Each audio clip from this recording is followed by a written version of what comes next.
This is America on the Road, named Best Radio Show by the International Automotive Media Conference, and now in its 27th year on the air. Thanks for being with us as we bring you the latest automotive information from around the world. What cars do their drivers like most? We'll have the answers for you in our in-depth look at the J.D. Power 2022 APEAL Study. That's coming up. Chevy has just introduced an all-new Blazer EV that promises to be blazing fast. We were there for the unveiling. We'll tell you about it. It's fun, interesting to do. Honda has unleashed the Civic Type R. They've given us some information about it, so we'll share that with you. There's some information they didn't share, and we'll share what they didn't share, too. America on the Road is brought to you by Mercury Insurance and DrivingToday.com. If you're looking to save some money, you should switch to Mercury for your auto and home insurance. Californians save an average of $670 with Mercury, so imagine how much you could save. Get a quote today at drivingtoday.com/auto insurance. That's drivingtoday.com/auto insurance. I'm Jack Nerad. With me is co-host Chris Teague. He's smiling there. Chris lives at one end of the country. I live at the other. Each week we get together to talk about cars. What has your week been like? It seems like you've had a tough week, Chris. I mean, let us know about that. Maybe we can help. Yeah, well, so the listeners are going to think that I have this amazingly awful life. But so my wife had a cat when we first met about 12 years ago. The cat was already 8 years old. And then last week, the cat passed away. So almost 20 years old. But unbeknownst to me, I guess slightly beknownst to me, my wife went to the shelter on Saturday and picked up a couple of kittens, and they're currently chewing on my feet. I'm not going to adjust the camera so you can see everything else in here, but we're back to a full household of pets here. Otherwise, it's been a very nice Maine summer week. How about you guys? Very pleasant week. My middle daughter was visiting from the Dallas-Fort Worth area. I think I'm wearing a Fort Worth t-shirt here. To commemorate her visit. She's headed home today, but it was great having her with us. You know, I have three daughters, and two of them live in Texas. One lives here in California, is going to school, actually. So it's been very, very pleasant.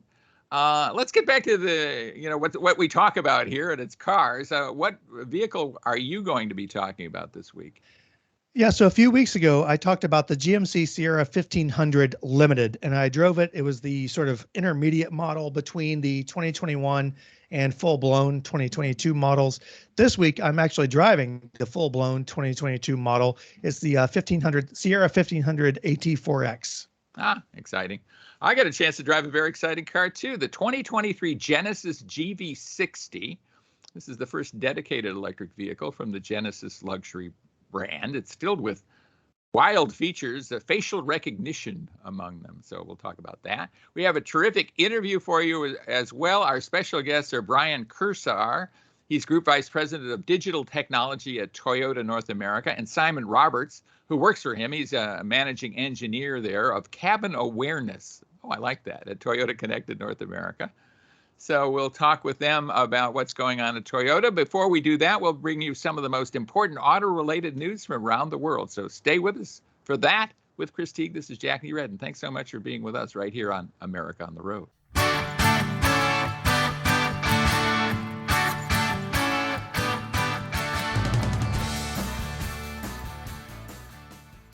Welcome back to America on the Road with Chris Teague, Jack Nerad with you. We're so glad you're with us. Thanks so much for being with us right here on America on the Road. And it is news time, and I think we've got some pretty fascinating news for you. We always like to talk about vehicles that we like. We're emotional about cars. We get involved with cars. I think a lot of people listening to the show probably feel the same way about it. And J.D. Power goes out and measures that. They have a study they call the APEAL Study. It stands for the Automotive Performance, Execution, and Layout Study. But it really is designed to gauge emotional appeal of these vehicles. And we've got chapter and verse on that, what people really love and what they don't love so much. Top line stuff is cars got less appealing this year. And I think that's kind of funny, but they got less appealing, I think, because gas prices shot up as they were doing this study. And really, that kind of tainted everybody's feelings about their cars. They were kind of looking at their fuel economy and going, well, that's not as good as I had hoped it would be. How do you feel about that, Chris? Are you tainted by fuel economy and lack thereof? Yeah, I think so. I mean, well, I mean, you and I both, and all of our colleagues have a unique perspective on the industry, but I can see the normal buyer. I bought a car that should get X MPGs on the highway, and I'm driving it. I'm getting X MPGs on the highway, but when I pull off, I'm paying, 50% more for fuel or 25% more, whatever the case might be. That's going to hurt a little bit, even if the fuel economy ratings are what they're promised to be. I think this is something that automakers suffer from, maybe unintentionally or without anything they've done. Yeah, really. I mean, what can you do about it? It is what it is, and it's kind of like the face you're born with. You only so much you can do with it, right? Yeah, well, nice. You have a nice face there. There are some interesting findings in this survey. I think a lot of interesting findings in this study. One is that the Kia EV6 and the Mercedes-Benz EQS are two battery electric vehicles that top their segments. So that's very good. And they don't separate out battery electrics from others. So that was interesting. But the vast majority of the segment leaders were not battery electrics. Jeep did really well. The Jeep Wagoneer and Grand Wagoneer. I guess they're not precisely Jeeps even, but I think Jeep will take them in this instance.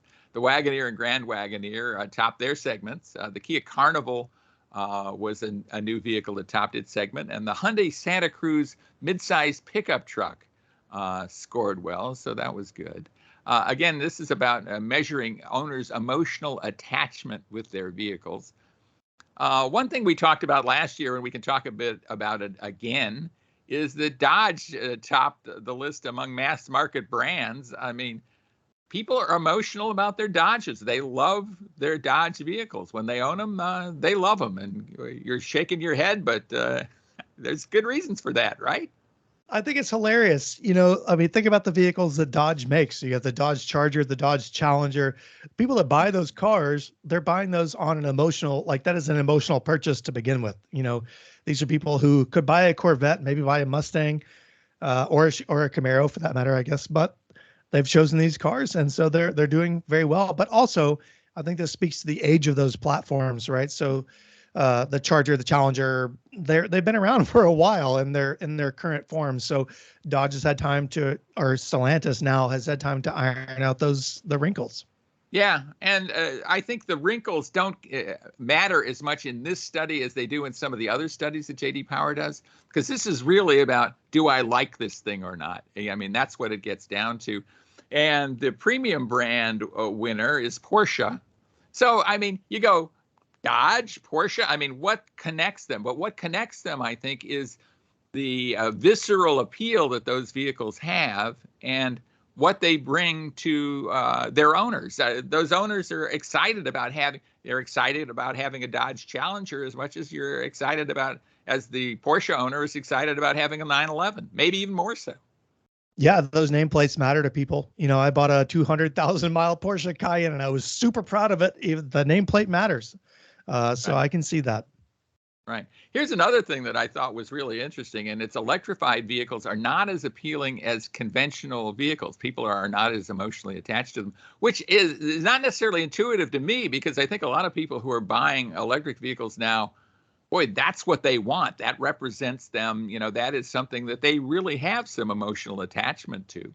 But hybrid vehicles, plug-in hybrid vehicles, and battery electric vehicles had less or lower appeal scores than conventional gasoline-powered vehicles. Of course, they leave Tesla out of the EV rating because Tesla so dominates the EV market. There are so many Teslas out there that they really wouldn't be scoring anything but Tesla if they left it in the study per se.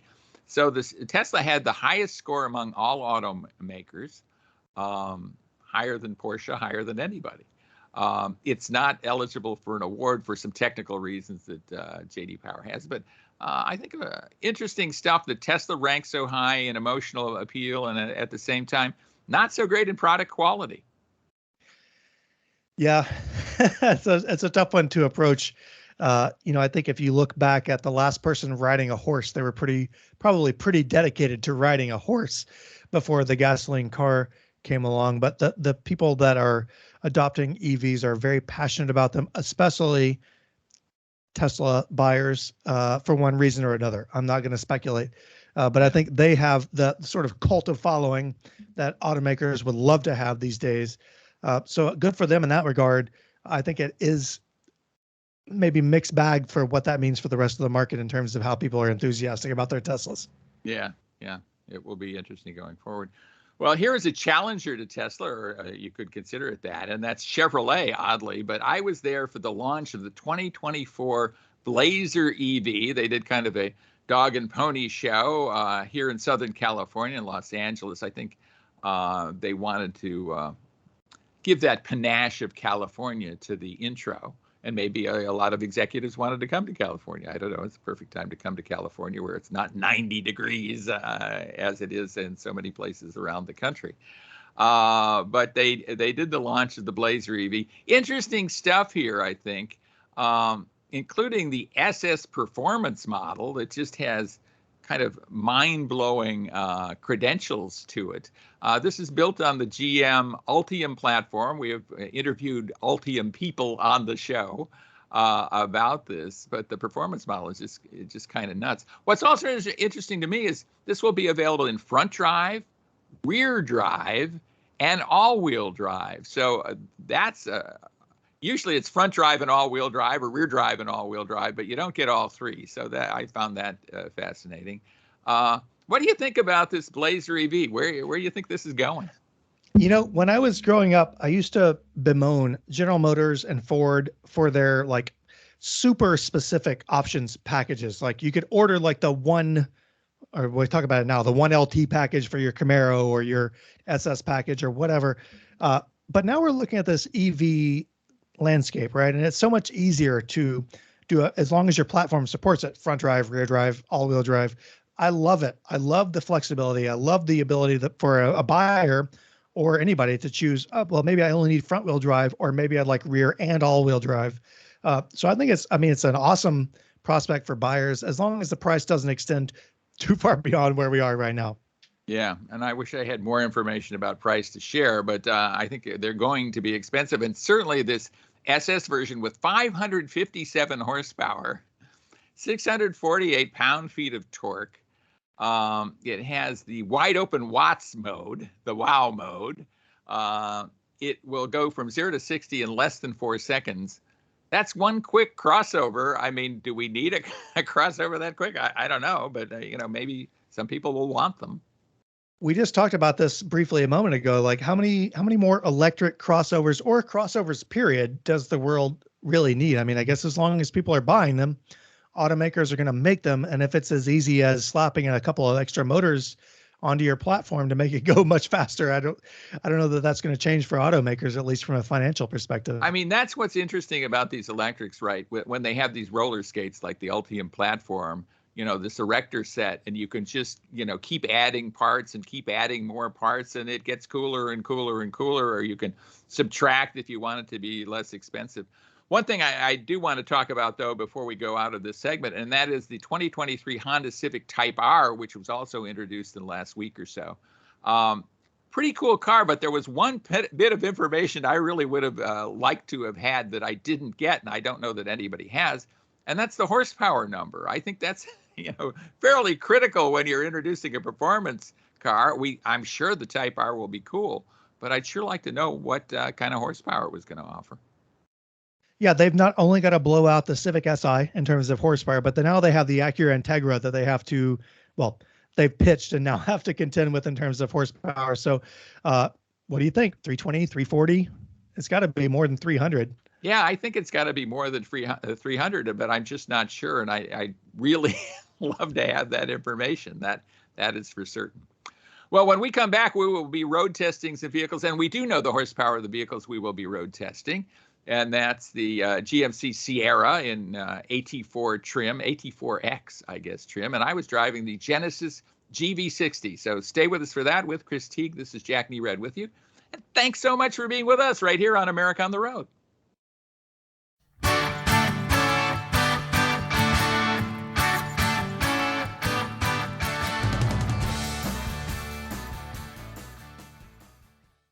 Welcome back to America on the Road with Chris Teague, Jack Nerad with you. And it is road test time. We got cool vehicles. We have cool vehicles for you right now. The GMC Sierra pickup truck in AT4X form, driven by one Chris Teague, and I was driving the Genesis GV60. But let's start by talking about the Sierra, Chris. Pretty cool vehicle, I think. Yeah, and as I mentioned earlier, Jack, Chevy and GMC did a little bit of an odd thing for this year, is that they, updated their previous generation trucks or certain models of their previous generation trucks, and then waited to introduce the full-on 2022 update for these vehicles. But I got to tell you, the Sierra 1500 lives up to the luxurious billing over the Silverado 1500. I think that's the difference between this truck and the Silverado 1500 Trail Boss that I drove around about this time last year is night and day. Granted, they're two different generations, but same platform, same a lot of other things. So I think there's a reasonable comparison here. But GMC starts the 2022, let's get a tongue twister, 1500 at around $36,000. The AT4X trim, geez, this is a tongue twister altogether, starts at around $79,000, Jack. And I want to get your opinion on this. That is firmly in luxury vehicle territory for a pickup truck. And that's before you add any of the multiple options that GMC offers. What do you think about full-size pickup trucks, I guess, and pricing in general, given how they're going? I'm just blown away by the prices that these vehicles are commanding. And I don't understand who could afford these really, or who decides that they're going to spend $80 or $90 or $100,000 on a pickup truck. But heaven knows people are, and they're not building these things because they want them to sit there, and they don't sit there, right? They go right out the door. So maybe a lot of people have much higher incomes than I do, or want to spend a higher percentage of their income on transportation than I'm willing to do. That's for certain. But I think it's kind of a mind blower to see, base price of around $80,000 for a pickup truck. Yeah, 80 grand. I mean, granted. All right, so let's take a step back. You get a 6.2 liter V8. You get 420 horsepower, 460 pound-feet of torque. You get a 10-speed automatic transmission. The powertrain, Jack, is spectacular. I mean, the transmission shifts smoothly. The engine sounds great. The truck has plenty of power. That's never stumbling for a gear. It's never looking for its way on the road. And this truck has presence. So the AT4X kit features a factory lift kit. It's got all-terrain tires, 17-inch. I think there's 17-inch wheels. I'd have to confirm that, but let's just roll with that for now. Standard four-wheel drive and everything you'd possibly need on the outside for a pickup truck. There's skid plates for the underbody. Again, we talk about this frequently, and I feel embarrassed to admit it, but I didn't have time to take this truck out into the woods and bash it onto some rocks, but I have no qualms saying that I think that it would do just fine doing that if that were your everyday activity. But inside, so you look at this truck outside, Jack, and you think about it, you think rugged, you think I'm going to go off-road, I'm going to get this thing dirty, and then you open the door and you're greeted with black leather with white piping, heated and ventilated seats, a 13.4-inch diagonal infotainment screen. This is the new GMC, or GM, I should say, infotainment screen. It's got Google built in.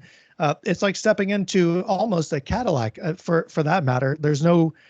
the luxury here is completely at odds with the outside of the vehicle. It's such an amazing juxtaposition. But as I mentioned, so you've got leather upholstery, heated and ventilated seats, contrasted seat piping. So your seats, at least in this truck, were black with white piping, a gigantic 13.4-inch diagonal touchscreen, Apple CarPlay, Android Auto, both offered wirelessly. There's wireless charging here. All these are options, at least in terms of the safety features, but blind spot monitoring, rear cross traffic alert, got adaptive cruise control, and so on. And so all of these things are mixed into this really rugged pickup truck that makes you feel like you can tackle the world. But like I said, once you get inside, it's a pretty quiet, very luxurious situation, which I think is what most full-size or all full-size pickup truck makers are going for with these top-end trucks. What do you think about that? And do you think you could live with one day to day, Jack? I think I probably could. And these have become really kind of the luxury cars of, this decade, right? I mean, they are priced like luxury vehicles. They're super comfortable most often. Maybe the AT4 version, not quite as comfortable as some of the other versions of that same pickup truck. But these full-size pickup trucks, separate body and frame, that gives some isolation to the body that a unibody vehicle doesn't have. So they're pretty comfortable vehicles. They're tuned well. And as you say, they're beautifully equipped inside. So I think it's something I probably could live with. And I know my wife would dearly love to have a full-size pickup truck. Yeah, scrape up 80 grand and it's all yours. Yeah, there you go. And I don't have a kid to sell, so I'm not going to do that. I have two. You know? Yeah, I don't think, yeah, you're not going to sell them, though. They're too precious, for certain. Well, I was driving a vehicle that, is kind of a head scratcher in a lot of ways, too, from the price point of view, because this is a marvelous vehicle, really an interesting vehicle. The Genesis GV60 from the 2023 model, their first dedicated electric vehicle. And there's so much to like about this, and it's so interesting. It has really innovative tech on top of what it would have from the Hyundai Kia EV platform, which is also used in the EV6, the Kia EV6, and the Hyundai Ioniq 5. But they add facial recognition, fingerprint recognition. I had to be kind of fitted for this when they pulled up, so the car would recognize me. And then when it recognizes you as you walk by, the door handles stick out. It's a little weird, actually. It's kind of an odd thing, especially when you see what the door handles look like. But that's just one of the things about this car that I think is fascinating. They decided to really reach out with this car, not in terms of styling. It's very conventionally styled and really a beautiful, very well styled vehicle. But in terms of tech, they had to add stuff, right? Because the EV6 and the Ioniq 5 already have a bunch of really interesting stuff. So facial recognition, fingerprint recognition, a bunch of different things. It's available in two trims, the Advanced AWD and the Performance AWD. You might intuit that these are all-wheel drive vehicles.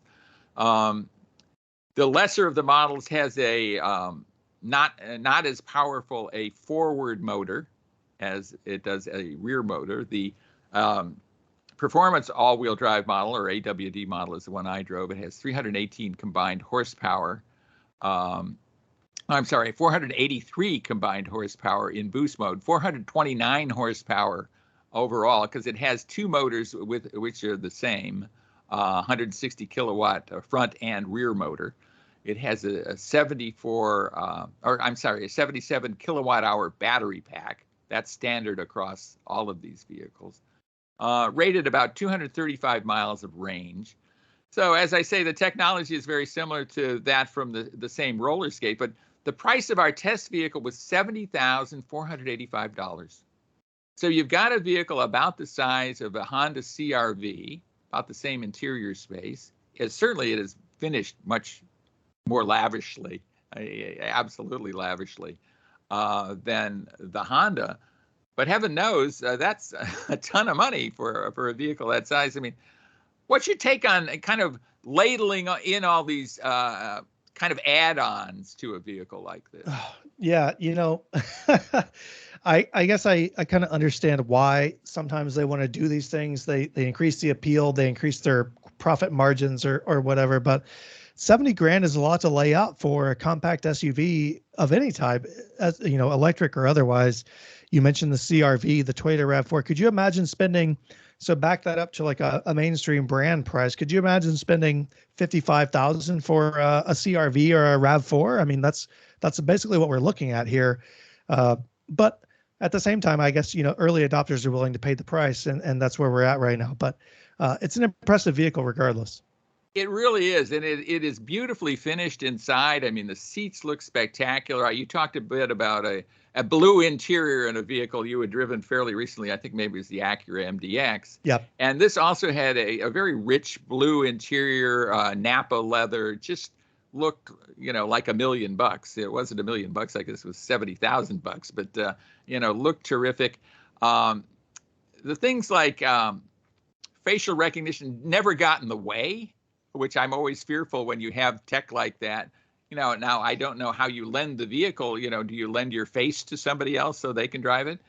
Did it help you though? It didn't get in your way, but did it help you? It didn't necessarily help me, but I think if I walked up to it and, looked at the B pillar and in the right way, it would unlock the doors and that would be fine. And I never used the fingerprint recognition once I got in it. I don't know. I guess I could use that in lieu of having the key with me.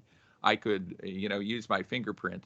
I think that's kind of bragging points, though, right? I mean, when you own one of these things, here's some cool features I can show my friends, or this is the in the showroom stuff that I can wow people with. Doesn't really come into play so much when you're using it day to day. This is a great vehicle that has all the stuff you want. It has a great infotainment system, big infotainment screen, easy to use in the Hyundai, Genesis, Kia manner. They're all pretty much the same. One of the things, though, I found this fascinating. With all the tech it has, it doesn't have wireless CarPlay or wireless Android Auto. Those aren't supported for some reason. So I don't understand that. It did have a massive 17-speaker Bang & Olufsen sound system, which offers listening moods. I don't know quite how that works. I just like to hear the music, and I think the mood is of the music, right? But you can listen to things in relaxed, energetic, bright, and warm modes. So, who knows?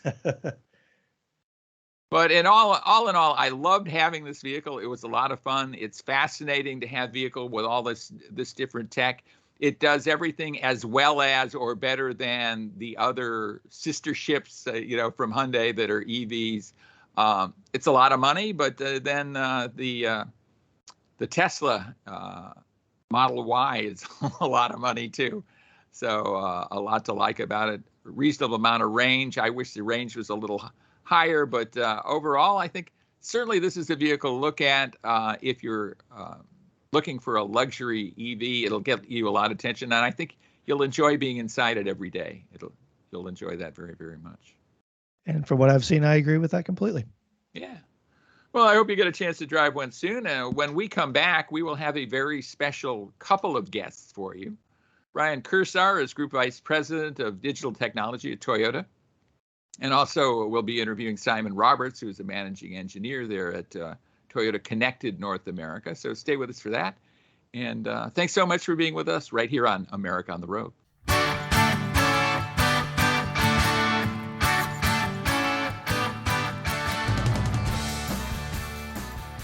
Welcome back, everybody, to America on the Road with Chris Teague, Jack Nerad with you. And it's listener question time. We've come to the end of the show. How can that be? But time goes fast when you're having fun here. And here is the listener question. This is from Sandy in Westchester, California. This is what Sandy asked. When I drive around, there don't seem to be many cars on car dealers' lots. Something we've talked about, right? Are car manufacturers going to ramp up production to build more cars? Or are we going to be in this situation for a long time? I want to buy a new car. What's happening? I want to buy a new car too. Come on, let's figure it out. I think automakers are really trying to ramp up manufacturing. I don't think that's not their problem. I think the problem is that they can't get the parts and the people they need to build the vehicles to get them onto dealers' lots. So where 5 years ago you might walk onto a Ford dealer's lot and see 30 different F-150s in all colors, shapes, sizes, and configurations. Some of those just don't exist right now because they can't make heated seats or cooled seats or whatever the case might be. In terms of when you'll see this resolve, I mean, we've talked about this a few times.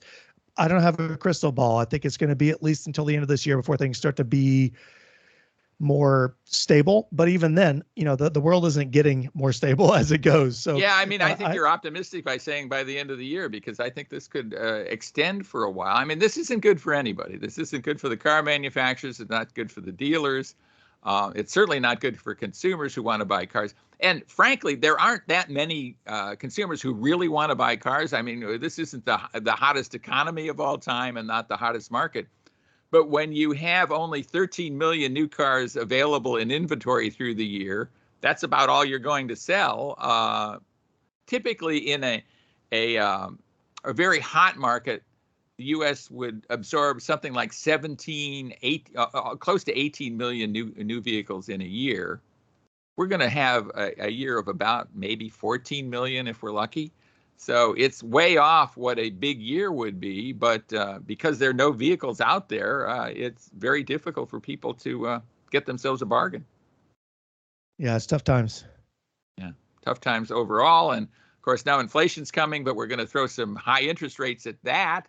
So that won't do things, great things for car sales either, and won't make it easier for people to buy cars. So we'll just have to see what happens. Well, I guess that's our show for the week, Chris, and it's always wonderful to speak with you across the country. One of these days we'll have to do it in person. Maybe a couple of weeks from now, Jack. In the meantime, thanks everybody for listening. I really appreciate all of you guys carrying along with us every week and going along for the ride. If you want to hear more, head to the sportsmapradio.com website. You can find us there on Saturday mornings. You can find our Apple Podcasts as well as all the other platforms and a radio formatted show as well. Right. Our thanks to the SportsMap Radio Network stations for carrying America on the road.